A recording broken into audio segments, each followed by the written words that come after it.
ओम श्री गण गणपते नमः। ओम श्री गण गणपते नमः। ओम श्री गण गणपते नमः।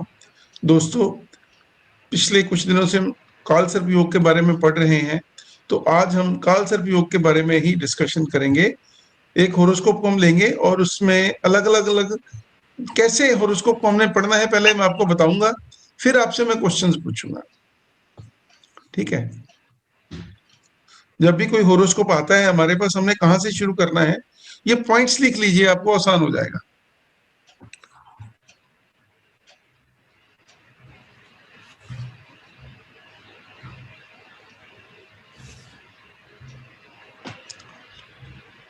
ये देखिए, हमारे पास एक होरोस्कोप आया है।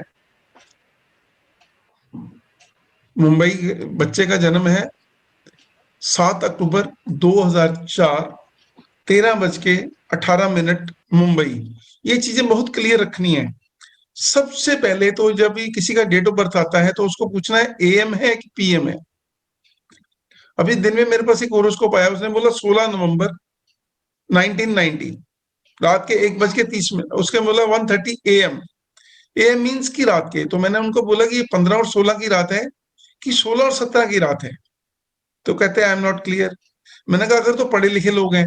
तो फिर उन्होंने बोला 16 तारीख स्टार्ट हुई थी 12 बजे, तो 1:30 का होगा।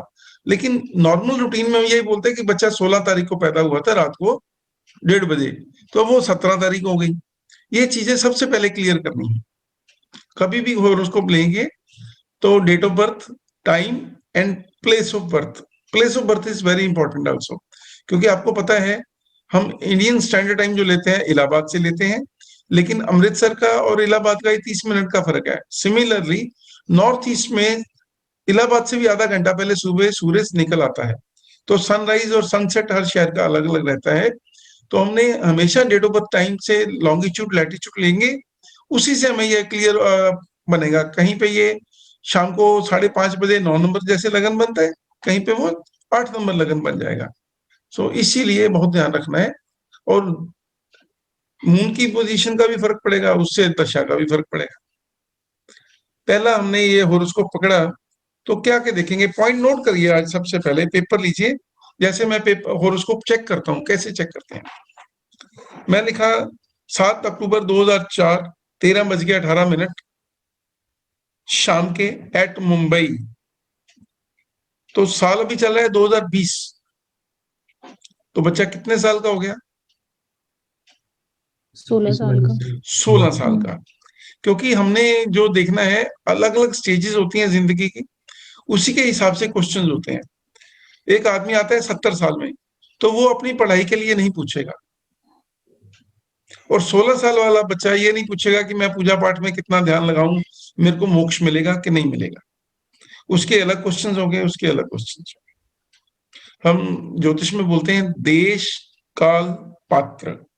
आप किस देश में बैठे हो, समय कौन सा है, और आपके सामने जो बैठा है पात्र वो कौन सा है, मतलब जो हमारे सामने जातक बैठा है वो कौन सा है। इन सभी को ध्यान में रख के, क्योंकि देखो वही 9 ग्रह 12 राशियां रहनी है। चाहे वो राजा हो, चाहे वो रंक हो, चाहे वो इंडिया में बैठा है, चाहे वो फॉरेन में बैठा है। तो कौन सी शहर में बैठा है, कौन सी आदमी की क्या स्टेज है, उसके सभी कुछ चीजों को ध्यान में रखते हुए, अकेला हमने ये नहीं है कि एस्ट्रोलॉजी में प्लैनेट्स ही देखने हैं। इसके अलावा आदमी का अपना स्टेटस क्या है। ये देखो, हम कहते हैं राजयोग है। राजयोग, अब सभी लोग मुकुट लगा के राजा की गद्दी पे तो नहीं बैठ जाएंगे। राजयोग है, एक गरीब आदमी के घर में बच्चा पैदा हुआ, जिसके घर में साइकिल भी नहीं है। तो बच्चे ने मेहनत की और उसने क्या किया कि एक 3 व्हीलर अरेंज कर लिया या 3 व्हीलर परचेज कर लिया। पहले कच्चे घर में रहते थे, फिर पक्का घर बना लिया, बच्चों को इंग्लिश स्कूल में डाल दिया, अच्छी ड्रेसेस देनी शुरू कर दी। उसके लिए वही राजयोग है। ठीक है ना? हम उसको ये नहीं कह सकते कि ये बंदा, इसको जी गद्दी मिल जाएगी और नरेंद्र मोदी की जगह पे हर आदमी पहुंच जाएगा, ऐसा नहीं है। राजयोग मीन्स कि अपने जिस भी घर में जिस स्ट्रक्चर में पैदा हुआ है उससे तरक्की कर रहा है और ही सेटिस्फाइड। आदमी जब तरक्की करता है तो खुश होता है। साइकिल वाला जब स्कूटर लेता है तो खुश होता है, और स्कूटर वाला जब कार लेता है तो खुश होता है। स्कूटर वाला जब पुरानी कार भी ले लेता है तो उसको लगता है कि भगवान ने मेरे ऊपर बहुत कृपा की है। ठीक है? और जब एक आदमी आता है, वो आगे 2.5-2.5 करोड़ की गाड़ियां रखी हैं घर में, तो वो पूछेगा मैं जहाज कब लूंगा अपना, उनके ये क्वेश्चन होंगे कि सर मैं जहाज कब लूंगा। सो ये चीजों को कोरिलेट करना होता है। अब देखिए, सबसे पहले हमने ये देखना है कि ये जो है, जो मैं करता हूं, सबसे पहले देखता हूं ये बच्चा किस महीने में पैदा हुआ है। तो ये किस महीने में पैदा हुआ है? 10th अक्टूबर, 7 अक्टूबर, 10th मंथ। ये अच्छा, महीने का नाम? देसी महीने का नाम क्या है?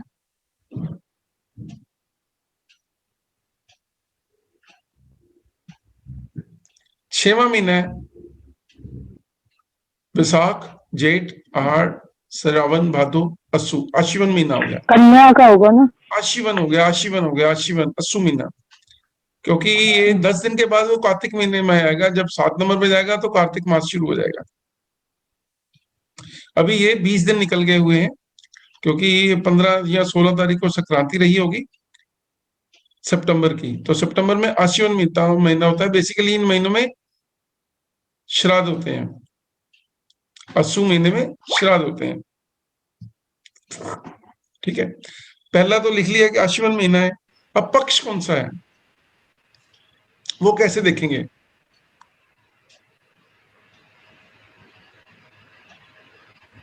सन और मून के डिस्टेंस को देखते हैं। हाँ, तो मून इज मूविंग टुवर्ड सन, तो ये कृष्ण पक्ष होगा कि शुक्ल पक्ष होगा?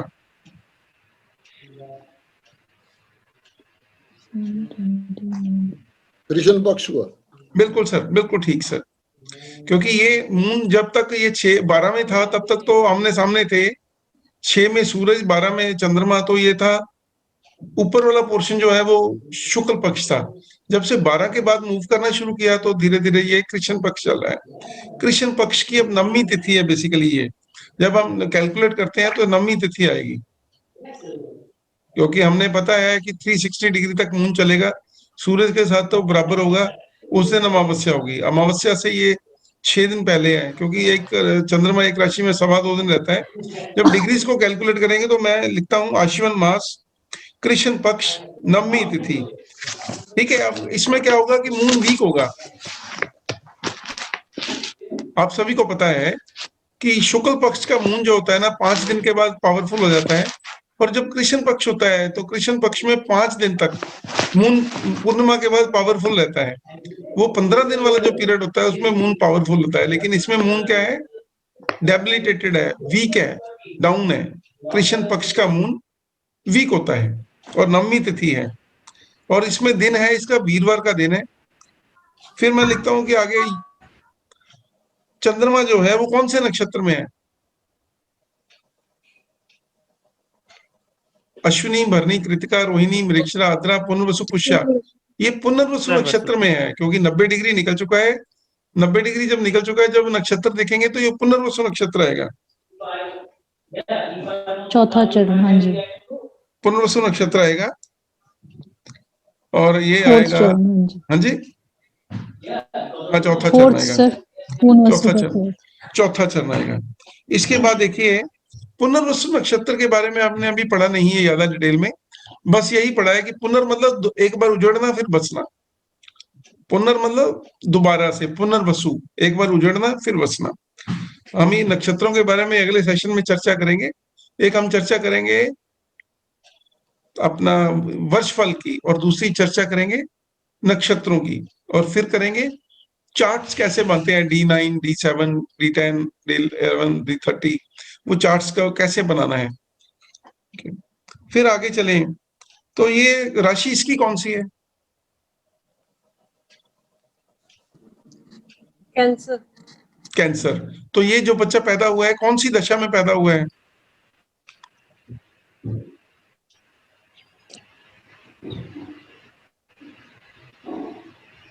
पुनर्वसु का लॉर्ड कौन है? Jupiter sir.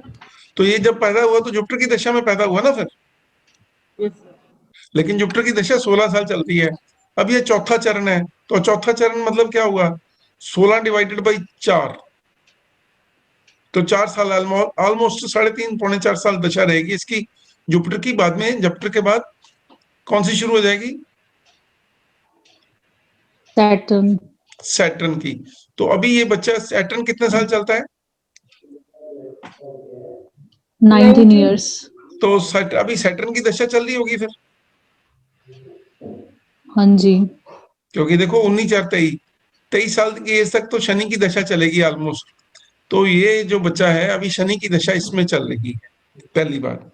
अब देखिए इसका लगन कौन सा है? Sagittarius. सेजिटेरियस लगन है। तो लगन का मालिक कौन है? Jupiter. जुपिटर है, और Jupiter is placed in 10th house. वो ठीक हो गया, जुपिटर 10th हाउस में बैठ गया, ठीक हाँ हो जी। गया। अगर लगन का मालिक 6th 8th और 12th में चला जाता तो खराब हो जाता, हेल्थ इश्यूज आ जाए। अब यहाँ पे Jupiter is placed in 10th house, और 10th हाउस में जुपिटर खराब नहीं करता है। सो लगन इज धनु, सेजिटेरियस राशि इज कैंसर, और दशा चल रही है अभी शनि की। ठीक है, शनि की दशा चल रही है। करंट दशा कौन सी चल रही है वो कैसे निकाले? वो देखो थोड़ी कैलकुलेशन करनी पड़ती है, जैसे आपको बता रखा है कि जब कैलकुलेशन पार्ट हाँ आपने जी। किया हुआ है, यहाँ से आप चेक कर लेते हैं। इसकी जो दशा चल रही है शनि में चल रहा है, पूर्ण वस्तु नक्षत्र है ना सर, चौथा चरण। शनि में दशा चल रही है चंद्रमा की। मैं अभी बताता हूँ। शनि में चंद्रमा की दशा चल रही है,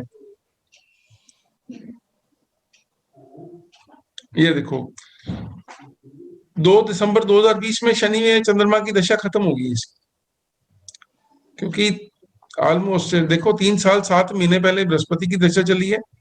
बृहस्पति के बाद शनि आया है, शनि चला है चंद्रमा में 4 मई 2019 तक, और 2 दिसंबर 2020 तक चला है। अभी आजकल शनि में मंगल की दशा चल रही है। ये जो हेल्थ देखो शनि है, शनि आजकल अष्टम भाव में बैठा हुआ है।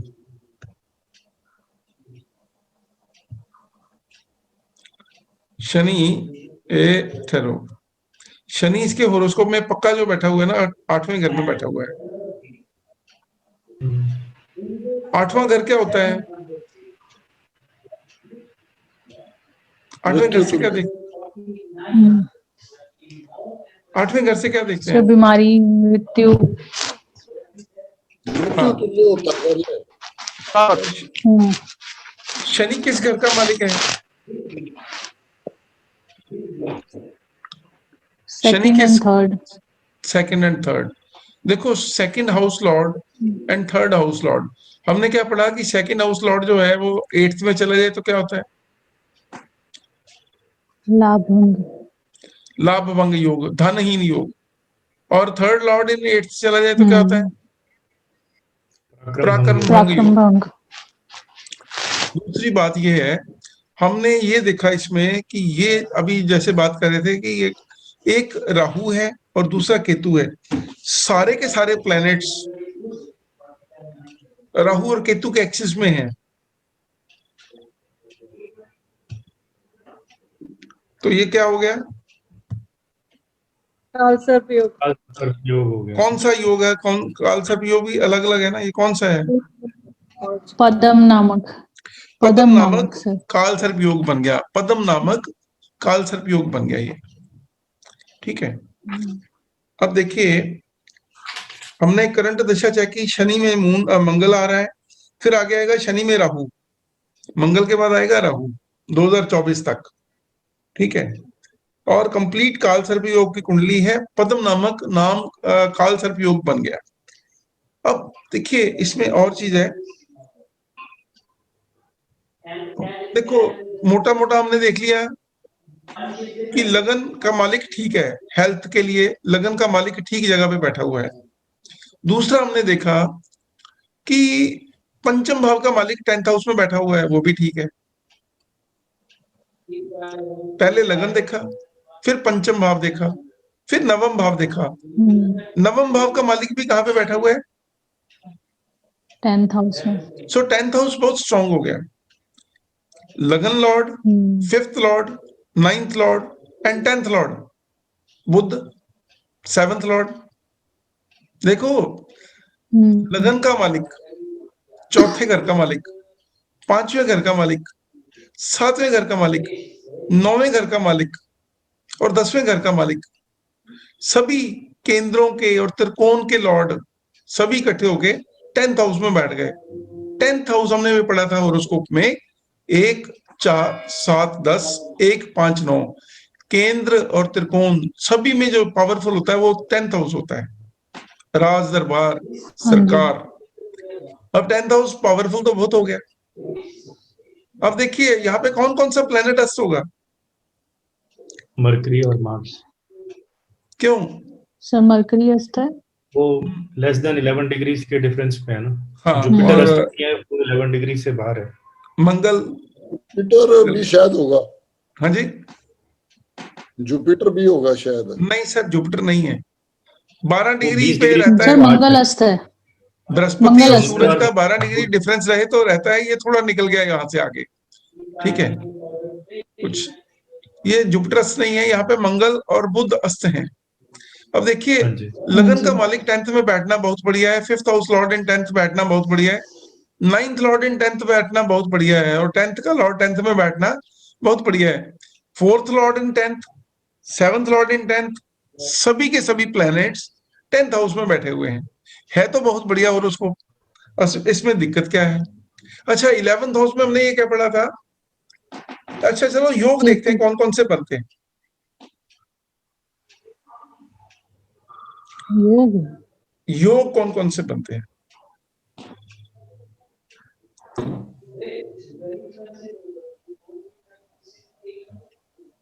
जुपिटर इन केंद्र, मंगल इन केंद्र, सूरज इन केंद्र, बुध इन केंद्र। बुध अपनी राशि का मालिक अपने घर में। पद्म सिंहासन। भद्र योग, अगर बुध आ गया तो भद्र योग रोचक योग, है ना। पद्म सिंहासन योग, हाँ, हंस हंस योग। योग आगे। फिर 9th हाउस में शुक्र बैठा हुआ है, केंद्र में बैठा हुआ है शुक्र। 11th Lord is placed in 9th house. 11th Lord is placed in 9th house. यह भी कोई अच्छा है क्योंकि ड्रीम्स एंड डिजायर्स की फुलफिलमेंट फ्रॉम वाइफ, शादी के बाद। 11th लॉर्ड इन 9th, और केंद्र या त्रिकोण में अच्छे ग्रह बैठे, सोबे प्लैनेट्स बैठे हैं, बहुत बढ़िया है। अब देखिए केतु इन 11th हाउस होगा तो आदमी कहते हैं बुद्धिमान होगा, धनवान होगा। 11th में केतु बैठा है तो the person is never satisfied, always growth oriented, जिंदगी में हमेशा तरक्की करना चाहेगा।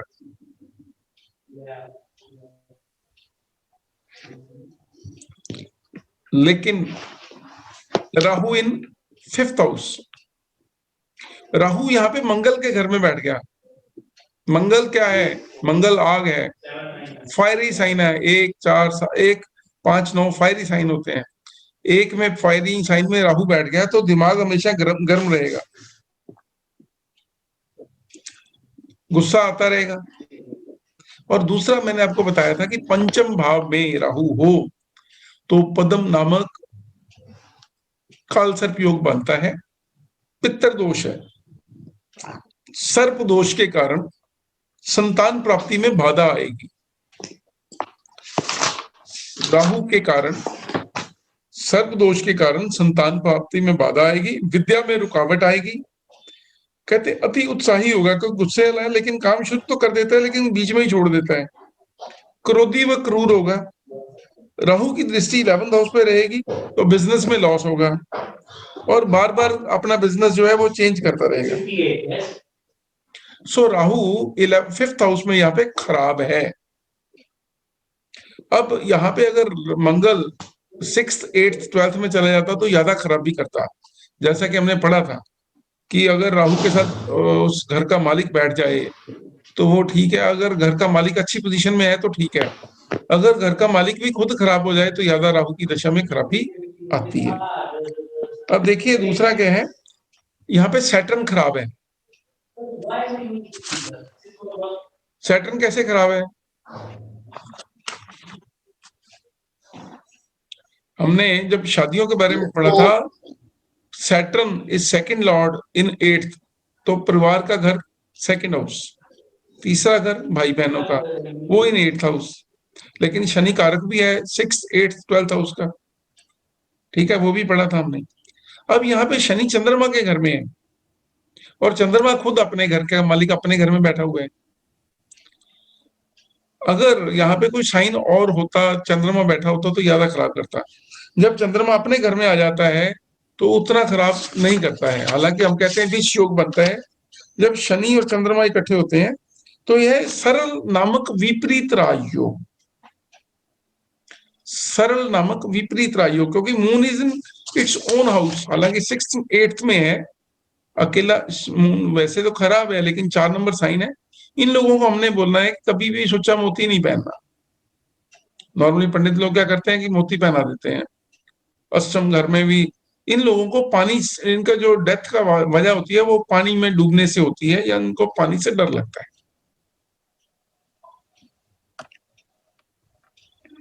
चंद्र प्लस शनि है तो धनहीन योग बना, पराक्रम भंग योग बना, समटाइम बदनामी भी होगी, लेकिन विपरीत राजयोग है।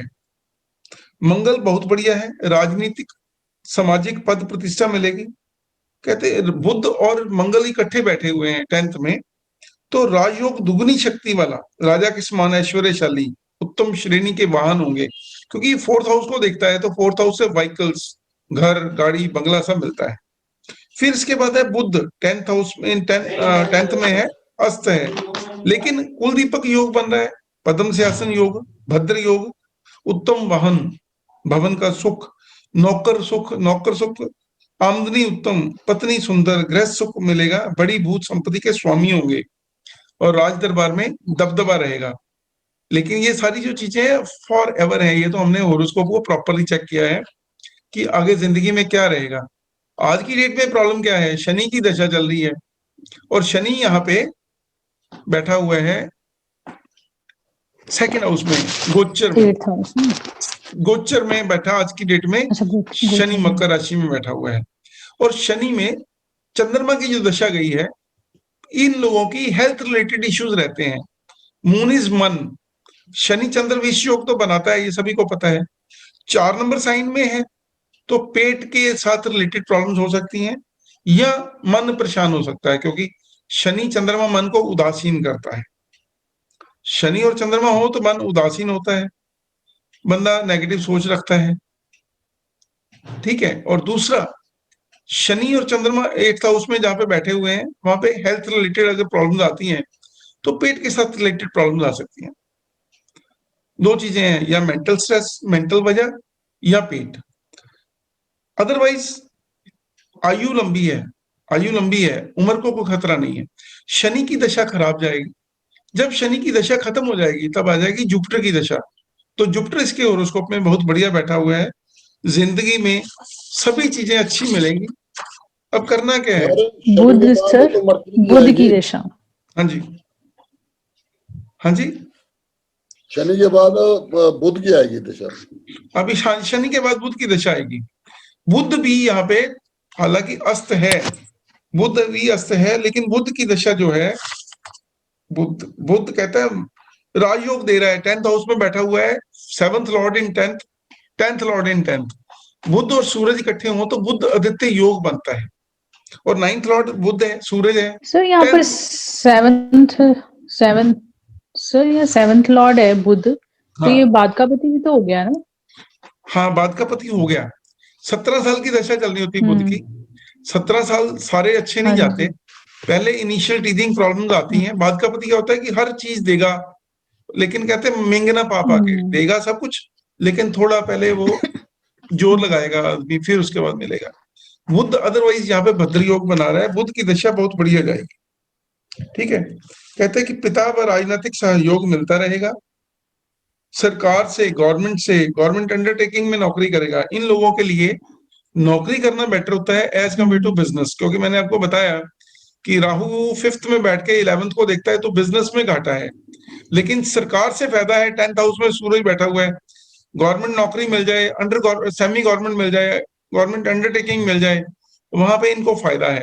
अब इसमें दिक्कत एक रहेगी कि इसकी मदर की हेल्थ खराब रहेगी, क्योंकि शनि और चंद्रमा इकट्ठे हैं। तो मदर की हेल्थ के लिए थोड़ी परेशानी करेंगे, क्योंकि सूरज भी 10th हाउस में बैठ के 4th हाउस को देखता है, मदर की सेहत खराब कर सकता है। अदरवाइज ठीक है। देखिए, दशा शनि में जो चंद्रमा की गई है वो खराब गई है। अगर आप लोगों के पास ऐसा कोई हॉरोस्कोप आता है तो आप उसको बोल सकते हो कि शनि में जब मंगल की दशा आई है 2 दिसंबर 2020 के बाद, तो धीरे धीरे धीरे धीरे धीरे थोड़ा इनका सेटलमेंट ठीक हो जाएगा, आगे से हेल्थ ठीक हो जाएगी। Saturn is malefic and is in the constellation of Jupiter. Jupiter is लगन लॉर्ड, एंड जो सबसे बढ़िया होता है इसमें पावर देनी है तो गुरु को पावर दो। गुरु लगन लॉर्ड है, हमने शुरू से पढ़ा है कि लगन लॉर्ड जो होता है ना, लगन लॉर्ड को आप पावर दो। अगर हेल्थ ठीक नहीं है, दिमाग ठीक नहीं है, हेल्थ ठीक नहीं है, या इज्जत मान नहीं मिल रही, और जुपिटर इज द कारक फॉर एजुकेशन आल्सो, तो पंचम भाव में राहु बैठा हुआ है जो विद्या भंग करा रहा है। तो इन लोगों को हम ये कहते हैं कि आप इन बच्चों को पीले रंग की बनियान अंडरगारमेंट्स लाइट येलो कलर के पहनाओ, लाइट येलो कलर के अंडरगारमेंट्स। शर्ट्स पहनी है तो लाइट येलो कलर, इवन ये बच्चा रेड कलर पहन सकता है और पिंक कलर पहन सकता है। रेड, पिंक, येलो इनके लिए अच्छे कलर्स हैं। सुच्चा मोती नहीं पहनना, अगर पहनना है तो चांदी का कड़ा जॉइंटलेस पहना जा सकता है। अगर पूजा पाठ करनी है तो हनुमान जी की, क्योंकि 5th हाउस लॉर्ड है और वहां पे राहु है। और ये मैं इसलिए बोल रहा था कि जैसे आपको पता है कि जब रामचंद्र जी और लक्ष्मण जी को नागपाश में रावण ले गया था, उसने उनको मूर्छित कर दिया था, तो हनुमान जी ने छुड़ाया था। तो नाग के पांच से छुड़ाने वाले भी हनुमान जी, तो हनुमान जी की पूजा पाठ करेंगे तो राहु तंग नहीं करेगा। ठीक है। अब शनि और चंद्रमा यहाँ पे इकट्ठे हैं तो ये भी विष योग बनाता है अष्टम भाव में। तो शनि और चंद्रमा, शनि की दशा हो, राहु की दशा हो, देखो या तो हनुमान जी को पकड़ो तो या फिर शिव जी को पकड़ो। महामृत्युंजय पाठ कर सकते हैं, शिव मंदिर में जाके दूध दूध चढ़ा सकते हैं मंडे को, शिव भगवान की आराधना कर सकते हैं। सो ये दो डाइटी बनते हैं। अगर लड़का है तो हम बोल देते हैं हनुमान जी की पूजा पाठ करो या शिव जी की करो, और अगर लेडीज हैं तो हमको बोल देते हैं कि आप राहु के लिए माता भगवती की उपासना करो, क्योंकि शिव मंदिर में जाएंगे आपको माता पार्वती भी मिलेगी और सारे रूप उनके ही हैं। शंकर जी भी मिल जाएंगे, गणेश जी भी मिल जाएंगे, नंदी भी मिल जाएंगे, नंदी शुक्र का रूप है। ठीक है। माता के लिए मंगल के मंगल तंग कर रहा हो फिर भी माता का पाठ करते हैं, राहु तंग कर रहा हो माता के लिए लीज को हम यही बोलते हैं कि दुर्गा सप्तशती का पाठ करिए, सबसे बेस्ट है। और बच्चे को जैसे आप बोल सकते हैं कि हनुमान मंदिर में जाना है, हनुमान चालीसा का पाठ करना है, और या महामृत्युंजय पाठ करना है, महामृत्युंजय करना है, या भगवान शिव की आराधना करनी है। चांदी का जॉइंटलेस कड़ा पहनना है। और शनि और चंद्रमा इकट्ठे हैं तो इनका एक और उपाय होता है, हम बोल देते हैं कि आप ना वीरवार वाले दिन एक पपीता लेके उसके कुछ पीस करके गाय को खिला दो। पहनना है तो मूंगा और सुनैला, बच्चा है तो पढ़ने के लिए पहनना है इसने, पढ़ाई के लिए मूंगा और सुनैला पुखराज की जगह पे। और अगर इसने हेल्थ के लिए पहनना है तो चांदी का कड़ा, एजुकेशन के लिए पहनना तो मूंगा, और सुनैला जो है वो एक उपरत्न है उसका पुखराज का। पुखराज बच्चों को मैं इसलिए नहीं पहनाता क्योंकि कॉस्टली होता है, सुनैला एक सस्ता नग है और ये पुखराज का ही उपरत्न है। चलो, ऐसे जो मैंने आपको असाइनमेंट दी थी आप कल शाम तक कंप्लीट करिए, फिर कल शाम को मिलते हैं। हमने होरोस्कोप ऐसे चेक करना है जैसे मैंने आपको बताया है कि आगे कोई भी होरोस्कोप आता है हमने ऐसे शुरू करना है। चलो, आज के लिए काफी है। कोई आपको कोई क्वेश्चन है तो आप मेरे को फोन पे पूछ सकते हैं। सभी को बहुत बहुत धन्यवाद।